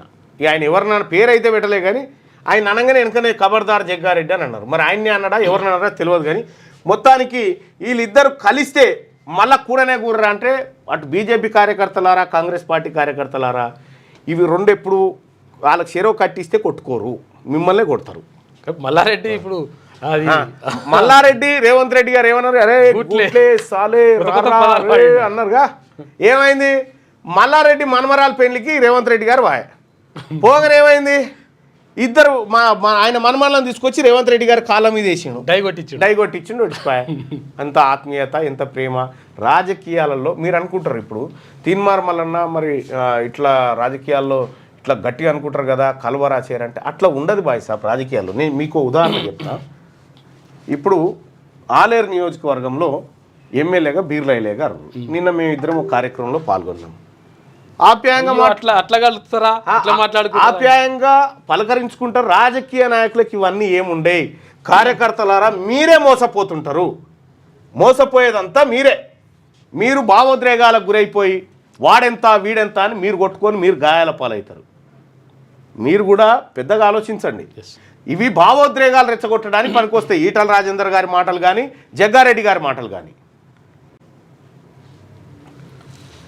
అది మహేష్ కుమార్ గౌడ్ గారు అంటే ఇక ఆర్టీఐ కమిషనర్ల నియామకం 4 నియమించిన రాష్ట్ర ప్రభుత్వం. సిఎస్ కె రామకృష్ణారావు ఉత్తర్వులు జారీ. బోరెడ్డి అయోధ్యరెడ్డి, పివి శ్రీనివాస్, మొహసినా పర్వీన్, దేశాల భూపాల్ పేర్లు ఖరారంటూ ఒక వార్తను చూస్తా ఉన్నాం. ఇందులో ఒక్క తమిళ అమ్మాయిపై గ్యాంగ్ రేప్, 2 యువకుల కిరాతకం. ఇంటర్న్షిప్ ఇప్పిస్తామని హైదరాబాద్ పిలుపు, ఫ్లాట్కు రప్పించి మద్యం తాగించి దారుణం. యువతి ఫిర్యాదు మేర కేసు నమోదు. బాచుపల్లి పోలీస్ స్టేషన్ పరిధిలో ఘటన. ముఖ్యమంత్రి గారు ఇగో ఇది మన హైదరాబాద్లో ఇటువంటి చాలా సీరియస్గా దృష్టి పెట్టండి. అమెరికా చైనా టారిఫ్ ఒప్పందం 90 రోజుల పాటు సుంకాలకు విరామం. ఇరు దేశాల టారిఫ్లు 15% తగ్గింపు. అమెరికా ట్రెజరీ సెక్రటరీ ప్రకటన. 2 దేశాల ప్రయోజనం కోరుకుంటున్నామని ట్రంప్. భారత్ ఇతర దేశాలతో త్వరలో ఒప్పందం చేసుకోబోతా ఉన్నారట అమెరికా వాళ్ళు. ఇది శనార్థి తెలంగాణలో ఉన్నటువంటి వార్తా కథనాలు. అయితే ఒకసారి సాక్షిలో ఉన్నటువంటి వార్తల్ని చూద్దాం. ఈ టెస్ట్ క్రికెట్కు కోహ్లీ వీడుకోలు పలికిండు. తెలంగాణకు అంబాసిడర్లుగా మారండి అని చెప్పి రేవంత్ రెడ్డి గారు పిలుపునిస్తూ ఉండు. ఇక అనుమాత్రం బెదరం, దాయాదికి ప్రధాని మోడీ హెచ్చరిక అంటూ ఒక వార్త. ఇదే సాక్షి దినపత్రికలో మనం ప్రధానమంత్రి మోడీ జాతిని ఉద్దేశించి మాట్లాడినటువంటి ప్రసంగం పైన ప్రధాన వార్త సాక్షిలో ఉంటే ఇక మీకు మాకు సామ్యం బౌద్ధం, మిస్ జపాన్ కియానా తుమితానట ఇద్దరు మాట్లాడుకున్నారు. ఇందులో పాల్గొంటున్న వాళ్ళ పేర్లు చదివే ఒకసారి మిస్ వరల్డ్ లో వైవిధ్యమే అందం, మిస్ వియత్నాం అయితే ఇప్పటి వరకు ఈ మిస్ వరల్డ్ పోటీలు జరిగినాయి కదా. మిస్ వరల్డ్ పోటీల్లో ఎక్కువ సార్లు మిస్ వరల్డ్ అయింది మన ఇండియా వాళ్ళే. మళ్ళా 6 సార్లు గెలిచారు. ఆ తర్వాత ఇంకో దేశం కూడా ఉంది వెనిజులాలో సమేదో, వాళ్ళు కూడా 6 సార్లు. మరి ఈసారి 7వసారి మన ఇండియా అమ్మాయి గుర్తుకు వస్తుందా రాదా చూడాలి. ఎప్పుడు స్టార్ట్ అయింది? 1951 ఆ ప్రాంతంలో స్టార్ట్ అయింది. సీజ్ ఫైర్ బుల్ జోష్ అట. ఏది మన అప్పుడు అందాలు కొలతలు ఉంటుండే, అంటే ఉంటుండట మొత్తం. అంతే నువ్వు శీతలు తయారైన ఈ కొలతల గురించి అందాల గురించి. అందాల పోటీలు అంటే అప్పుడు అందానికి ఇంపార్టెన్స్ ఇస్తారు, ఇప్పుడు వ్యక్తిత్వానికి ఇస్తున్నారు. మళ్ళీ డ్రోన్ల కలకలం. సాంబా సెక్టార్లో నేలమట్టం చేసిన బలగాలు. చిన్న డ్రోన్లతో ఆందోళన అక్కర్లేదన్న సైన్యం. అమృత్సర్ హిరోషియాపూర్లో బ్లాక్అవుట్ అంట. చూపింది శాంతిలే, మరో యుద్ధమే వస్తే ఆ కథే వేరు. పాక్కు సైన్యం తీవ్ర హెచ్చరికలు, మర్చిపోలేని గుణపాఠం నేర్పామని చెప్పి ఆపరేషన్స్ డీజిల్ చెప్పినటువంటి మాట. ఇక అనుయుద్ధాన్ని యాపాం, భారత్ పాక్ మధ్య సయోధ్య కుదిర్చామని చెప్పి ట్రంప్ చెప్తున్నటువంటి వార్తను ఇక్కడ కవర్ చేసుకుంది సాక్షి దినపత్రిక. ఇక నమస్తే తెలంగాణలో ఉన్నటువంటి వార్తను చూద్దాం. ఈ మారణకాండకు ప్రతీకారం ఏది? ఈ ప్రాణత్యాగాలకు ఫలితం ఎక్కడ? నమస్తే తెలంగాణ పేపర్లో ఈ వార్త నిజంగా ఒక చాలా అద్భుతమైన బాధ్యతతో రాసిన వార్త. ఏప్రిల్ 22న పహల్గామ్లో ఉగ్రవాదులు జరిపిన దాడిలో 26 మంది ప్రాణాలు కోల్పోయారు. భార్యల కళ్ళ ముందే భర్తలను హతమార్చారు. బిడ్డల కళ్ళ ముందే తండ్రులు ప్రాణాలు విడిచారు. ముష్కరుల కర్కశత్వం చూసి దేశం మొత్తం నివెరపోయింది. ఆడబిడ్డల నుదుటి సింధూరాన్ని తుడిచేసిన ఉగ్రవాదులను శిక్షించి న్యాయం చేస్తామని మోడీ ప్రభుత్వం చెప్పింది. ఆపరేషన్ సింధూర్ను ప్రారంభించి అర్ధాంతరంగా ఆపేసింది. కనీసం ఆ 4 ఉగ్రవాదులను కూడా మట్టుబెట్టలేదు. మరి ఆ ఆడబిడ్డల కన్నీళ్లకు ప్రతీకారం తీర్చుకున్నది ఎక్కడా? ఆపరేషన్ సింధూర్లో భాగంగా 5 జవాన్లు వీరమరణం పొందినట్టు సైన్యం అధికారికంగా ప్రకటించింది. పాక్ సైన్యం జరిపిన దాడుల్లో అమాయక పౌరులు కూడా ప్రాణాలు కోల్పోయారు. పాక్ కాళ్ళబేరానికి వచ్చిందని, కాల్పుల విరమణకు ప్రతిపాదించిందని గొప్పలు చెప్పుకున్నా జవాన్ల మరణాలు ఆగలేదు. పాకిస్తాన్ జరిపిన దాడుల్లో మరో 2 జవాన్లు మరణించినట్టు సోమవారం వార్తలు వచ్చాయి. మరి దేశ రక్షణలో భాగంగా ప్రజల ప్రాణాలు కాపాడేందుకు విరోచితంగా పోరాడి అసూలు బాసిన జవాన్ల త్యాగాలకు మోడీ ప్రభుత్వం ఇచ్చిన ఫలితం ఎక్కడా? దాడులు ఆగింది ఎప్పుడు? జమ్మూ కాశ్మీర్లోని సాంబా సెక్టర్లో సోమవారం రాత్రి ఎగిరిన పాక్ డ్రోన్లు ప్రధాని మోడీ ప్రసంగించి గంట కూడా గడవక ముందుకే పంజాబ్లోని జలంధర్లో పాక్ డ్రోన్ ప్రత్యక్షమైంది. దాన్ని కూల్చివేసినట్టు జలంధర్ డిప్యూటీ కమిషనర్ ప్రకటించారు. అమృత్సర్లో బ్లాక్అవుట్ ప్రకటించడంతో అక్కడ దిగాల్సిన ఇండిగో విమానాన్ని అత్యవసరంగా తిరిగి ఢిల్లీకే మళ్లించారు. మరోవైపు జమ్మూ కాశ్మీర్లోని సాంబా సెక్టార్లో కూడా పాక్ ఆర్మీ డ్రోన్లు ఎగిరాయి. ఇండియా టుడే టీవీ వీటిని లైవ్లో చూపించింది. డ్రోన్ల భయానికి జమ్మూ రాజధాని ఎక్స్ప్రెస్లో లైట్లను ఆపేశారు. శ్రీనగర్ ఎయిర్పోర్ట్లో బ్లాక్అవుట్ ప్రకటించారు. మంగళవారం జమ్మూ, అమృత్సర్, చండీగఢ్, లెహు, శ్రీనగర్, రాజ్కోట్కు వెళ్లాల్సిన విమానాలను రద్దు చేసినట్టు ఇండిగో ఎయిర్లైన్స్ ప్రకటించింది. మోడీ ఫైర్ కాదు, సీజ్ ఫైర్. ప్రధాని మోడీ చెప్పింది ఒకటి, ప్రపంచం చూస్తున్నది మరొకటి. కేంద్రం వాదిస్తున్నది ఒకటి, బయట కనిపిస్తున్నది మరొకటి. కాల్పుల విరమణ నిర్ణయం జాతిని ఎంత నిరాశపరిచిందో ఆయన చేసిన ప్రసంగం అంతకంటే ఎక్కువ నిరాశపరిచింది. ప్రత్యర్థి పాక్కి కాళ్ళబేరానికి రప్పించామని మోడీ చెప్పిండు, కానీ తామే గెలిచామని పాక్ ముందే ప్రకటించుకున్నది. ఉగ్రమూకలను తుదిముట్టించామని మోడీ చెప్పిండు, కానీ వాళ్ళు ఇప్పటికీ పాక్లో బహిరంగంగా తిరుగుతూనే ఉన్నారు. పాక్ కాళ్ళబేరానికి వచ్చిందని మోడీ చెప్పిండు, కానీ దాయాది ఇప్పటికే తల ఎగిరేస్తూనే ఉన్నది. టెర్రరిస్టులను గడగడలాడించామని మోడీ చెప్పిండు, కానీ మసూద్ అజార్, హఫీజ్ సయీద్ ఇంకా సవాల్ విసురుతూనే ఉన్నారు. పాల్గాంలో చెదిరిపోయిన సింధూరాలకు ప్రతీకారం తీర్చుకున్నామని మోడీ చెప్పిండు, కానీ నవజంటలను కాల్చి చంపిన ముష్కర్లు ఇంకా చేతికి చిక్కనే లేదు. ఇక్కడ పాకిస్తాన్ కోలుకోలేని దెబ్బతినడం వల్లే లొంగిపోయిందని మోడీ అంటున్నారు. రాయబారం చేసిన ట్రంప్ నోట ఆ మాటే రావడం లేదు. గతంలో కుదుర్చుకున్న ఏ ఒప్పందాన్ని పాకిస్తాన్ గౌరవించలేదు, ఉగ్రవాదానికి మద్దతు ఆపలేదు. అయినా ఎటువంటి షరతులు విధించకుండా కేవలం డిమాండ్లు పెట్టి పాక్ను కట్టడి చేస్తున్నట్టు కేంద్రం ప్రకటించింది. ముక్తాయింపు శనివారం భారత్ కాల్పుల విరమణ ప్రకటించడానికి అరగంట ముందే ట్రంప్ తెర మీదకి వచ్చి భారత్ పాక్ల కాల్పుల విరమణను తానే ప్రకటించారు. సోమవారం ఆపరేషన్ సింధూర్పై ప్రధాని మోడీ జాతిని ఉద్దేశించి ప్రసంగించడానికి 2 గంటల ముందే మన గురించి ట్రంప్ ప్రపంచాన్ని ఉద్దేశించి సందేశం ఇచ్చిందట. ఎట్లయిపోయింది భారత్ పరిస్థితి అని నమస్తే తెలంగాణ గుండెలు బాదుకుంటుంది. అణుబెదిరింపులకు భారత్ భయపడదు నాడు. కత్తి మొన చూపించో, అనుభవంతో భయపెట్టో ఎవరైనా మన శిరస్సు వంచాలని చూస్తే, మనల్ని అణిచివేయాలని చూస్తే ఈ దేశం లొంగేది కాదు. ఒక ప్రభుత్వంగా మన కర్తవ్యం ఆయుధాలతోనే సమాధానం ఇవ్వడం అని చెప్పి లాల్ బహదూర్ శాస్త్రి మాజీ ప్రధానమంత్రి. అంటే యుద్ధాల యుగం కాదు ఇది, ఉగ్రవాదానికి కూడా కాలం కాదు. సింధూర్తో ఉగ్రవాదులను శిక్షించాం, పాక్ వైమానిక స్థావరాలను ధ్వంసం చేశాం. మన ఆయుధాల శక్తి ప్రపంచానికి తెలిసింది. ఉగ్రవాదం పీఓకే పైనే పాక్తో చర్చలు. ఉగ్ర స్థావరాలను పాక్ కూల్చేసుకోవాలి, లేకుంటే ఆ దేశం బతకడం కష్టం. జాతిని ఉద్దేశించి ప్రధాని ప్రసంగం చేసిండు. ఇక ఇదిట్లుంటే అమెరికా మా బాస్ కాదు, అమెరికాను భారత్ ఓ మిత్రుడిగా చూస్తుంది తప్ప యజమానిగా కాదు. తన భవితవ్యాన్ని రాసుకోగల సామర్థ్యం భారత్కు ఉన్నది. పరిస్థితులను బట్టి ఎవరితో ఎలా వ్యవహరించాలో మాకు తెలుసు. 1971 యుద్ధ సమయంలో నాటి అమెరికా అధ్యక్షుడు రిచర్డ్ నిక్సన్స్తో నిన్న నేను చెప్పినటువంటి మాట. ఎందుకని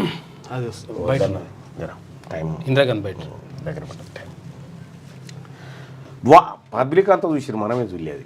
వాణిజ్యం ఆపేస్తామని భారత్ పాక్ పై ఒత్తిడి తెచ్చిన, అనుయుద్ధం రాకుండా నేనే ఆపినా అని చెప్పి ట్రంప్.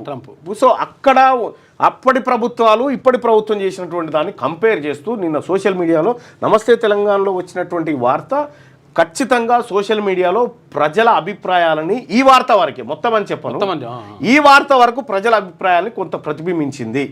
మొట్టమొదటిసారిగా ఈ 5-10 ఏళ్ళ జర్నీలో మొట్టమొదటిసారిగా నమస్తే తెలంగాణ పత్రికకు కితాబ్ ఎందుకు ఇస్తున్నంటే ఈ అంశం అంతే. సైన్యం విజయం, కేంద్రం విఫలం. త్రివిధ దళాల దాడితో పాక్ ఉక్కిరి బిక్కిరి. భారత్ పై చేయిలో ఉన్నప్పుడే కాల్పుల విరమణ. తామే గెలిచామంటూ పాక్ ప్రధాని సంబరాలు. 48 గంటల పాటు మోడీ ప్రభుత్వం మౌనం. అమెరికా జోక్యాన్ని వద్దనలేని నిస్సహాయత. కాల్పుల విరమణ షరతులపైన గప్చుప్, అంతు చిక్కని ప్రశ్నగా మిగిలిన ఎందుకు? మోడీ ప్రభుత్వంపై విశ్లేషకులు విమర్శలు చేస్తూ ఉన్నారట.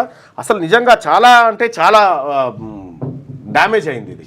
ఎవరిది విజయం, ఎవరిది అపజయం? కాల్పుల విరమణ ప్రకటన తర్వాత పాక్ ప్రధాని బయటికి వచ్చి మాదే విజయం అని బహిరంగంగా ఎందుకు ప్రకటించగలిగాడు? మన ప్రధాని మాట్లాడడానికి 48 గంటల సమయం ఎందుకు పట్టింది? కాల్పుల విరమణ తర్వాత అక్కడి సైన్యం ఎందుకు సంబరాలు చేసుకున్నది?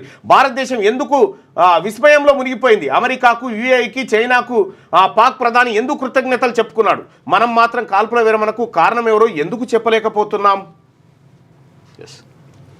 కాల్పుల విరమణను చరిత్ర క్షమించదు. 3 రోజుల విఫల కథగా ఆపరేషన్ సింధూర్. లాజిక్ లేని ముగింపుతో మోదీ తప్పిదం. విజయవంతుల్లో ఓటమి ఒప్పుకుంటున్నాం. గతం నుంచి పాఠాలు నేర్వక అవే తప్పులా? పాక్ పై చేయి సాధించాక విరమణ దేనికోసం ఎందుకు ఒప్పుకున్నారో కేంద్రం చెప్పాల్సిందే. జియో స్ట్రాటజిస్టు బ్రహ్మ చెల్లని సూటి ప్రశ్నలు నమస్తే తెలంగాణతో సంభాషణ చేసిండట. ఇది ఆయనదే కాదు, అందరి ప్రశ్న అదే. ట్రంప్ పేరు చెప్పలేదేం? అమెరికా జోక్యం నిజమా అబద్ధమా? కాల్పుల విరమణపై వివరణ ఏది? ప్రధాని మోడీ నిలదీసిన కపిల్ సిబాల్. అసలు యుద్ధం ఎట్లా ఆగిపోయింది అది చెప్పాలి కదా. ట్రంప్కు అమ్ముడు పోయారా? సార్వభౌమాధికారంపై మోడీ సర్కార్ రాజీ. మధ్యవర్తిత్వం చేసే హక్కు ఆయనకు ఎవరిచ్చారు? మోదీ సర్కార్పై మండిపడ్డ శివసేన. మూడో దేశం జోక్యం నిజమేనా? అదే జరిగితే సిమ్లా ఒప్పందాన్ని ఉల్లంఘించినట్లే. అయితే అమెరికా మధ్యవర్తిత్వంపై కేంద్రం వివరణ ఇవ్వాలి. మోదీ సర్కార్ను డిమాండ్ చేసిన కాంగ్రెస్. ఇక విద్యావంతుడే పాలకుడు కావాలి. పాలనాపరంగా భారత్ అత్యంత సంక్లిష్ట దేశం. వారు మాత్రమే సొంతంగా చర్చించగలరు, స్వయంగా నిర్ణయాలు కూడా తీసుకోగలరు. మోదీపై సుబ్రహ్మణ్య స్వామి పరోక్షం. చదువుకున్నోడు పాలకుడు ఉంటే బాగుంటుందని సుబ్రహ్మణ్య స్వామి. 3 రైతుల ఆత్మహత్య, ఇప్పటికి రాలిన మట్టిపూలు 496. భారంగా మారిన పెట్టుబడి అప్పులు, వాటిని తీర్చే మార్గం లేక తీవ్ర మనస్తాపం. మానుకోట, జనగామ, నిర్మల్. ఇగో ఈ పత్రికకు చెప్తా ఉంది. ఈ విషయంలో కేసీఆర్ గారు రుణమాఫీ చేస్తా అని ఎన్ని మాటలు చెప్పిండు. 5 ఏళ్ళు ఆకుంటూ వచ్చిండు. అంతో ఇంతో ఈ రేవంత్ రెడ్డి గారు 20,000 కోట్లు మాఫీ చేసిండు. రాగానే ఆ ఎడ్డో ఏం కష్టపడ్డో పడ్డట్టు తెచ్చిండు, చేసిండు. చేసినాక కూడా మళ్ళీ ఇదే చమత్కారాలు రాయబడుతుంది. కాకపోతే ఇంకో కొన్ని ఉన్నాయి, అవి వేసి పడేస్తే అయిపోతుండే. కానీ వడ్ల కుప్ప పైనే రాలిన రైతన్న అంటూ ఒక వార్త. ఇక నిధుల కోసం నయా ప్లాన్. టీజీఐఏసీ గుట్టుగా పబ్లిక్ లిమిటెడ్ కంపెనీగా మార్పు. గత నెల 15 ఉత్తర్వులు జారీ చేసిన రాష్ట్ర ప్రభుత్వం టీజీఐఏసీ ఆధీనంలో 1.20 లక్షల ఎకరాల భూములు, కార్పొరేషన్ ఆస్తుల ఆధారంగా స్టాక్ ఎక్స్చేంజ్ ద్వారా బాండ్లు జారీ చేసే నిధులు సేకరించేలా సన్నాహాలు. కొత్త పరిశ్రమలకు భూ కేటాయింపులు ఇక అసాధ్యమట. ఇప్పుడు టీజీఐఐసీని ప్రైవేట్ లిమిటెడ్ కంపెనీ చేస్తున్నారు. సర్కార్నే ప్రైవేట్ లిమిటెడ్ కంపెనీ చేయరు, అయిపోతుంది సపరేక. సర్కార్నే ప్రైవేట్ లిమిటెడ్ కంపెనీ చేస్తారా అంటే చాలా అద్భుతంగా ఉంటుంది కూడా. దయచేసి మార్నింగ్ న్యూస్ చూస్తున్నటువంటి మిత్రులారా, ఈ లైక్ బటన్ని క్లిక్ చేయండి, షేర్ చేయండి. ఈ దేశం తెలుసుకోవాల్సినటువంటి అనేక ప్రశ్నలకు మీ వాయిస్ కూడా తోడు కావాలి. సో ప్రధాని నరేంద్ర మోడీ గారి స్పీచ్ తర్వాత కూడా మీకు అనుమానాలు ఉన్నాయంటే